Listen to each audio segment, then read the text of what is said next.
Welcome to Being Well. In today's video, I'm going to be vulnerable and I'm going to talk about the journey of how I dived into my healing journey a little bit deeper and how I came to some realizations around what trauma was causing the effect of how I eat food and the relationship that I have with food and with myself. So it will be a long one. So if you are interested, get tuned in, grab some popcorn. No, I'm joking. Let's go.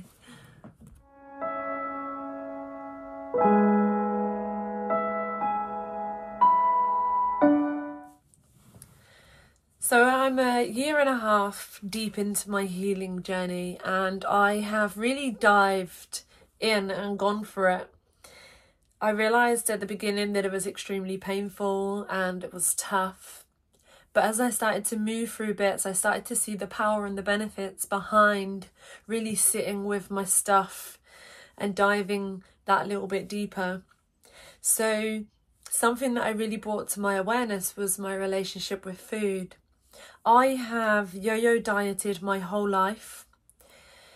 I can remember my mum yo-yo dieting. I can remember going to Boots with her for her to pick up like her Slim Fast and stuff like that. I remember her going on the Atkins diet. We went to Slimming World together, Weight Watchers together. So from a very early age, I was kind of in the system of dieting. I've never truly loved myself and I've never truly felt good about my body. And, you know, this comes from different areas.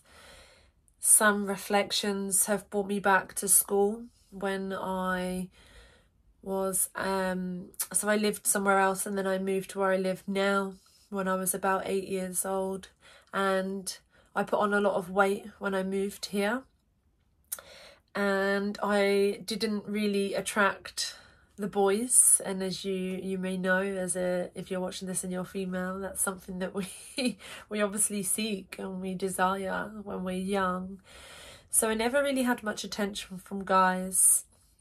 Because I put on weight, I was called chubby.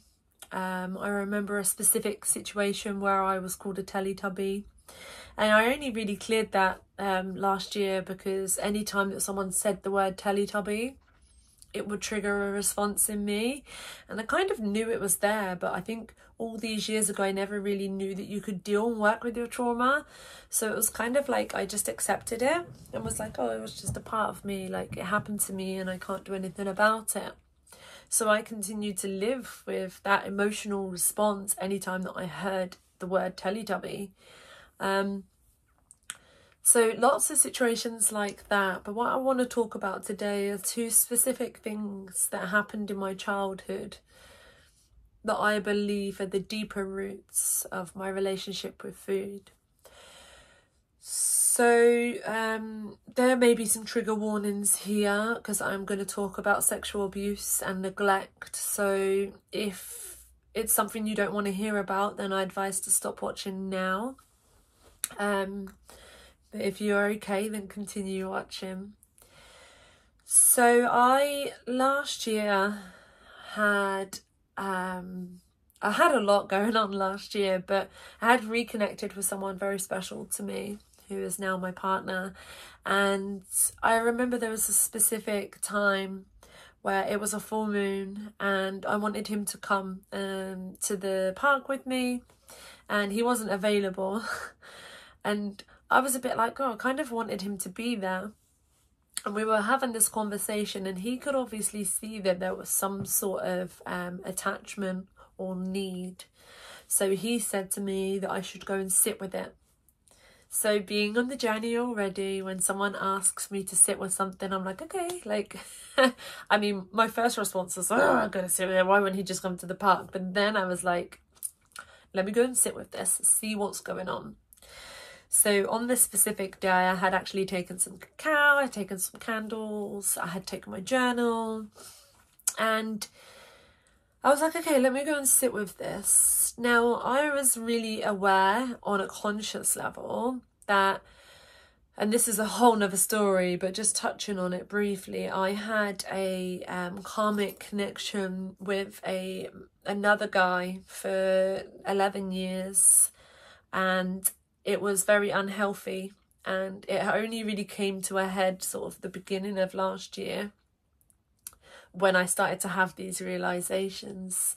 And what happened is we would have the moon as sort of something that we used to talk about, like, oh yeah, it's like our little thing. And so I found myself, when there was a full moon, wanting to spend time with a male. It was almost like, yeah, so I will share the realization that I had. So when I sat with that part, I realized that I had created situations and experiences where I would be wanted or loved. So it's like almost like I needed that situation to be seen or to be loved, rather than to just be loved and seen for just who I am. So it was like I needed, like when it was a full moon, it's like, oh, it's a full moon, like it's our thing. And it's almost like that thread that I'm trying to pull someone in to see me and love me, because it's that memory or experience we have together. So that was kind of the first thing that came up. So I went to the park and I sat in a meditation, and I just closed my eyes and just channeled in. I had my cacao, and I started to just focus on my breathing and just sort of ask, what's going on, right? Like, why do I have this attachment and need, and why am I using things like the full moon, and sort of how does that show up? And I sat in silence for quite a while, not a long time, and I'm quite good now at sitting in and then realizing and asking questions and being curious to sort of get to where I need to get to. And for those of you who are watching and you haven't done this before, it can be quite difficult, so I recommend just sitting in meditation to start with. And then as you move through your healing journey, you know, you can open up into these things. So I sat and I took some real time to just see what came up. And then all of a sudden, out of nowhere, came this memory. Now, when I was 7 years old, I went to a fete with my sister in a local town, a part of the town where I live. And at that specific fete, I was sexually abused. And after the sexual abuse happened, I had told my sister, and she had planned to sort of grab his attention and shout at him, so told me to cycle off on my bike really quick. And as I cycled off, I actually got hit by a van off my bike, and I had a massive cut in my leg like this big. It was absolutely horrendous. Like, now I look back on it, I'm like, that was traumatizing as hell, like crazy traumatizing. And I had worked on this a little bit, but it came up again. So I was like, okay, let me sit with this. And I kind of sat in the meditation, and I could see him, I could see, you know, the stall. And I started to like talk to him and express my anger and my upset and my frustration. So this is all internally, right? And as I'm sat there experiencing all these emotions, I'm crying, and I'm really allowing myself to feel these emotions. And then all of a sudden, I'm like, oh, I'm going to get some chips after this.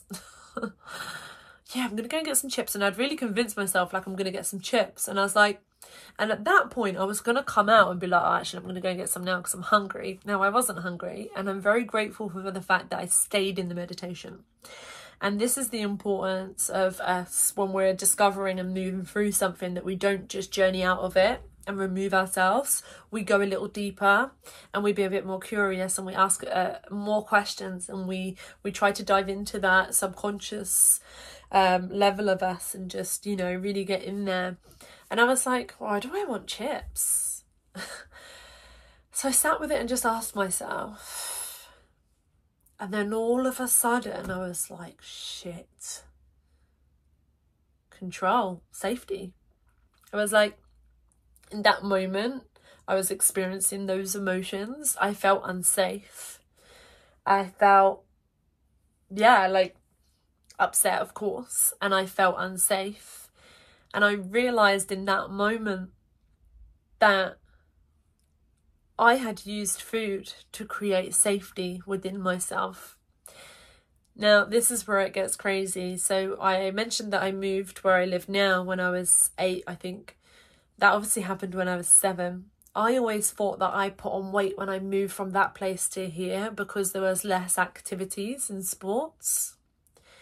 At this moment, I realised the reason I put on weight was because I was emotionally eating to make myself feel safe and to create that feeling within myself.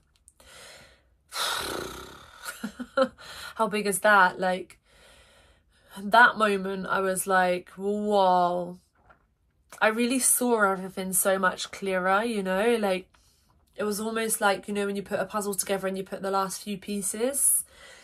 Yeah, it was like, and I was like, okay.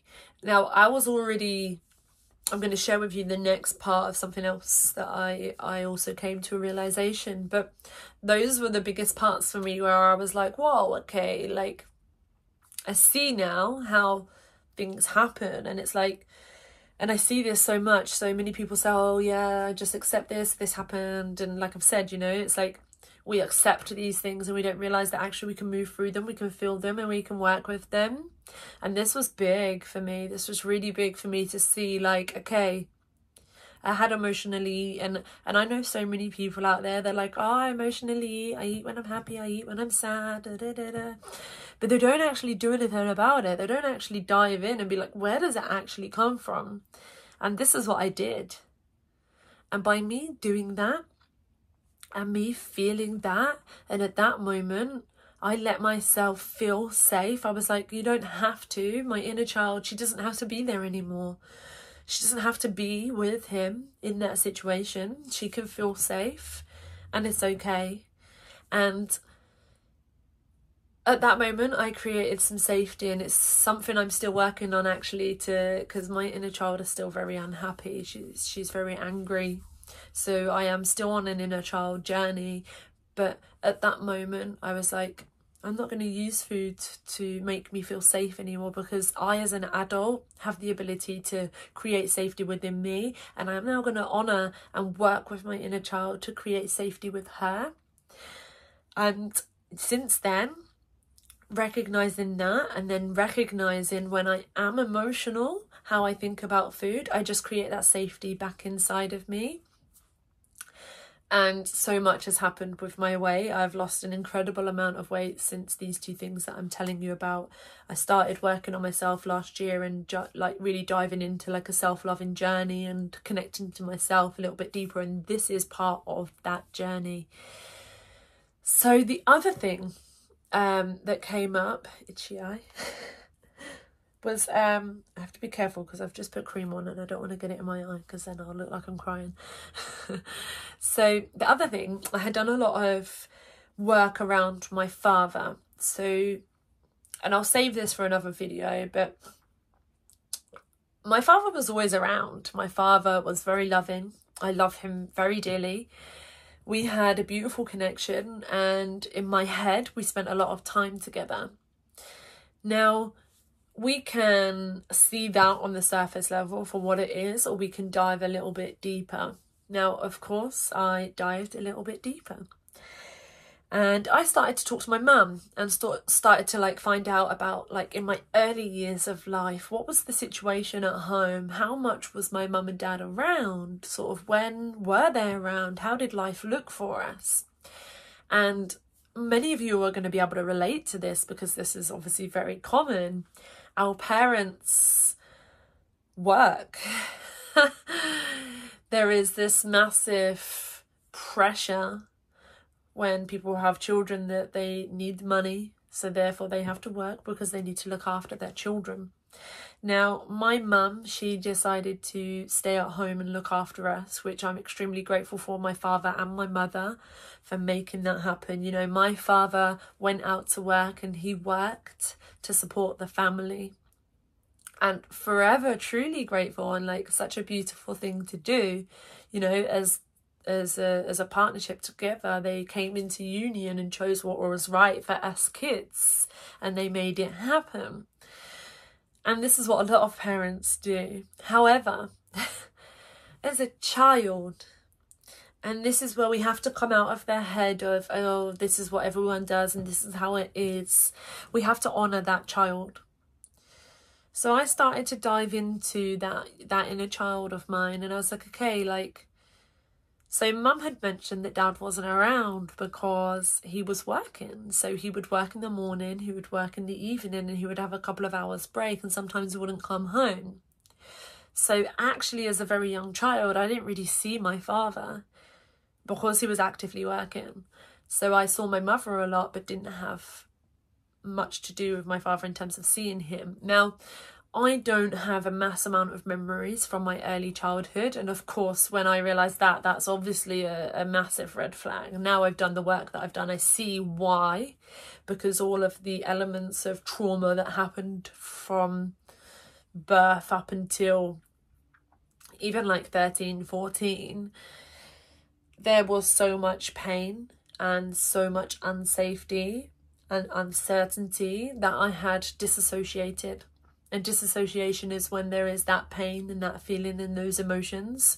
We disconnect and we stop ourselves from feeling these things, and therefore memories are lost, and we choose not to remember, right? So it's easier to just push them away in the mind and we get rid of them. So on discovery and then looking back, so I spoke to my mum, and then I sat and spent some time thinking about, like, from up in the ages from sort of 6 onwards to like 14, 15. And so this is how incredibly hard my dad worked. So he would work full time, and then on a Friday and Saturday night he would DJ when he got gigs, and then on a Sunday he would do boot sales, all to hustle, right, to get money to provide and support us. Now I remember as a child going with my dad to the discos and going with my dad to the boot sales, and I loved it. I absolutely loved it. It was kind of like the highlight of my week. And if we just again let go of the conscious level of the here and the now, we look at the deeper inner child. So my dad wasn't around much because he was working, so therefore he wasn't physically and emotionally available to me as a young girl, a young child. We need our parents, our caregivers are very important to us, and they meet a lot of our fundamental needs as a baby and as a child. Now, as a child, I obviously didn't see him much, and what I realised is I put myself in the situation where I would go to the boot sales and the discos and the football as well, because my dad was into football, so we'd watch football together, and sometimes we'd go to football together. And I'm not saying I didn't enjoy any of these, it's more about understanding what we do as a child on an unconscious level and how that plays out and where it comes from. So I had put myself in the position where I wanted to spend time with my father and I wanted to connect with my father. So I would do these things, right? I would go to discos, I would go to boot sales, I'd go to the football. And I was having a really in-depth conversation with my friend Natasha. She has a YouTube channel also, it's Temple of Akasha. So if you are interested in her wisdom and her knowledge and her sharings, just go over and check her out. She's really cool. So she was having a really detailed conversation with myself, and she was asking me some questions, and I was, you know, explaining. I seeked his attention and his love, and then we went to the boot sales. And actually, so as a young girl, I would wake up very early in the morning, 5 a.m. in the morning, even in the winter, and we'd go to the boot sales. Now, we didn't have a car, so my dad would use a taxi service to get there. And then we would sit in the freezing cold at this boot sale every week. And I, as a young girl, and my sister also, so my sister was also part of this, you know, where she would also come to the boot sales too. He would leave us. So his thing was to set up the stall, And then he would leave us and he would go and look around and he would buy stuff from people who were just trying to get rid of stuff, and then he would sell it on his stall. So proper wheeler dealer, very smart, very wise with money. Now, if we think back to my inner child, I wanted physical and emotional attention. I then put myself in the position where I'd wake up early on the weekends and I would go to the booze house in the freezing cold to spend time with my father. Then he would abandon us. And I'm using the word abandon because it is abandonment. He didn't intentionally abandon me, but as a child, that is abandonment. So I put myself in a position where I'm not meeting my own needs. And again, this is how it shows up in life, right? So these things can then play out in our lives where we people please. We don't meet our own needs. We don't speak our truth. And the list goes on. You know, I could talk for hours about this stuff, but I'm going to try and just stay with the story for now. So yeah, so he would then abandon us. And then my friend said, well, how did that make you feel? And I was like, and I have very clear memories of this, was just like my highlight. And I was like, well, it was okay, because when he came back, I would get a big breakfast bap. Now, bearing in mind, I'm very young. These baps were like this big. They were like big French sticks. I think it was like half a French stick or something like that. And I had like bacon, sausage, mushrooms, onions, tomatoes, all of it. And at that point, when I said that, I was like, holy smoke. Again, as a child, I had a need that wasn't met. I then put myself in a position to get that need met. I was abandoned, but I accepted that behaviour and those things that happened to me because I got food. So I hope this is making sense to those of you who are watching this. It's like I had all those things, but it was okay because I had food.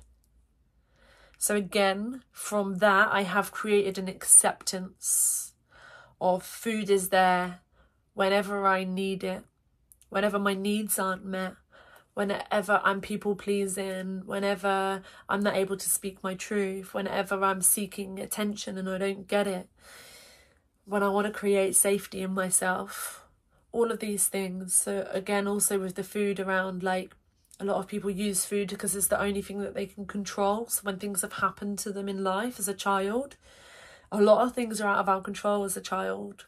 Because we are so young, parents and adults seem to be quite dominant. There is a bit of a hierarchy where adults think they have control over children. So it's like all these things are lost in us, and then we use food to create that control, or it comes and shows up in many other ways in life.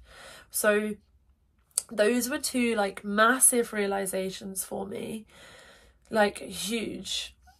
And since I've sat with them and really felt into them and let myself feel them and acknowledge them, working through them, and then creating safety in myself, creating love, trust, honouring that I don't need to people please anymore, noticing when it comes up, and just letting myself feel that as a younger child, that was really painful.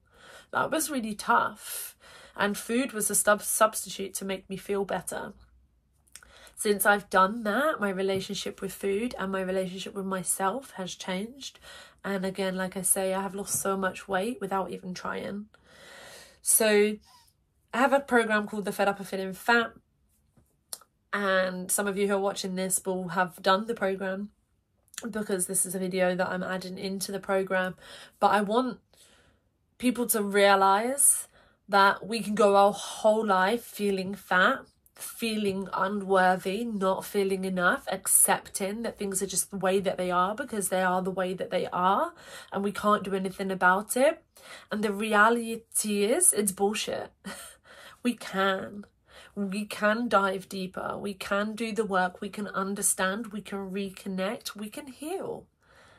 And when we heal, the emotional baggage leaves our body. And a lot of people are carrying weight or are carrying eating behaviours or disorders, so including anorexia, bulimia. It's not just about being big, you know, it's really important that we understand. I'm not specifically aiming this video at people who are bigger in size physically. I'm aiming this at anyone who has felt unworthy, have felt fat, have felt unseen, have felt unsafe. And it's really important that we know that we can do the work and we can heal. And when we do, everything changes. Like, I don't think words can even describe how powerful it is. And it's mind-blowing. And I know that this is, you know, a lot to take in, especially if you're new to the journey and you haven't done this work. Or, this is like a video that you've just happened to just end up watching because you're nosy and you'll be like, oh, what's that? Like, but if you are watching this is your invitation to do the work and to really listen to what has been spoken about and just see how that shows up in your life. And it doesn't have to be directly the same as what I've experienced, but in terms of like removing the story and just looking at what our inner child needs, what happened to us as a child and how that may play out in our life, it's a game changer. So I kind of just wanted to share that story. Obviously there's a few vulnerable things in there, and on the back of that I just want to say that I love my parents to bits. Like, I am extremely thankful to them because I am who I am today because of them bringing me into this world, and for them nurturing and loving me and supporting me and doing whatever they could. And it's really important that we don't blame parents. It's about acknowledging and bringing awareness and understanding what we've been through and how that's shown up in our life and how that plays out in our life. It's not about blame. My parents did the best that they could do, and they did a great job, just like all other parents out there are doing the best that they can do. They only know what they know, and they can only do what they can do. And, you know, there's parents out there breaking these cycles that they have experienced from their parents, and they are trying their best. And there's some parents that aren't. And if you're a parent that isn't, maybe this is, again, your invitation. This video is coming to your life to be like, okay, what can I do differently for my children? Or what can I work on myself? Because that will then have a ripple effect on my children. So these are all things that, like, that can come up. And, you know, this whole self-discovery and healing journey is big. Like, this is just a tiny little droplet of what I've experienced, but I wanted to share because I think it's really important that people speak about this stuff, because it's really easy to keep going back to these diets, these systems, not feeling enough, being sick, making yourself sick, having eating disorders, never feeling enough, not feeling confident, always putting yourself down, not achieving your goals, not being able to be receptive of your dreams. And all of it stems from the trauma we've experienced in our childhood. For me, this is my opinion, right, on the work that I've done and what I've seen and what I've witnessed with my clients. I have a lot of clients that I've worked with over the last 1.5 to 2 years that have experienced so many things that relate to what I'm talking about. And the journeys that they've been on are absolutely incredible, and the results that they have achieved and what they are receiving now is just out of this world. So just know that you don't have to be stuck. If you're stuck, you're lost. You're in this feeling where you just feel lost and unhappy with yourself, and you're living an unfulfilled life, and you're in that victim state where everything's bad for me, and you're just constantly negative, or you're suffering from depression or anxiety. Know that you can do the work and life can be good. It can be better. And we've all been through something, but it's really important that we don't just dismiss that just because, everyone's been through something. Yeah, we have, but we also need to see that. We need to feel it. We need to love it, and we need to look after our inner child. We need to really take care of them, let them know that we see them, create safety for them, give them the love and the care and just everything that they need. So that's me. I did say it was going to be a long one. Feel free to drop comments below, any sharings that you want to share, any questions. If you can relate and resonate with anything that I've talked about, I'd love to hear from you. And check out my other videos, and I will see you soon. I can't speak now. See you soon. Take care.